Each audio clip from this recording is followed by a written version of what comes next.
নম্বর match ছিল Australia এবং আয়ারল্যান্ডের মধ্যে। অস্ট্রেলিয়া 67 রানে কিন্তু ম্যাচ জয়ী হয়ে গেছে।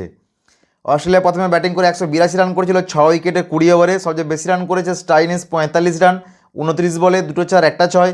ম্যাট রেনসেও 37 রান করেছে 33 বলে 2 4। জস ইংলিশ 37 রান করেছে 17 বলে 6 4 1 6। ট্র্যাভিস হেড ক্যাপ্টেন 6 রান করেছে 7 বলে। ক্যামেরন গ্রিন 21 রান করেছে। Maxwell 9 run. কনলি 11 রান করেছে এবং জাভিয়ার 11 রান করেছে 6 বলে। সবচেয়ে বেশি উইকেট পেয়েছে আয়ারল্যান্ডের মার্ক অ্যাডিয়ার 4 ওভার বল করে 44 রান দিয়ে 2 উইকেট এবং ম্যাথিউ 4 ওভার বল করে 33 রান দিয়ে 1 উইকেট। জর্জ ডাকরেল 4 ওভার বল করে 31 রান দিয়ে 1 উইকেট এবং হ্যারি টেক্টর 3 ওভার বল করে 24 রান দিয়ে 1 উইকেট। আয়ারল্যান্ড 115 রানে কিন্তু অল উইকেট হয়ে গেছে। জর্জ ডাকরেল করেছে 41 রান 29 বলে।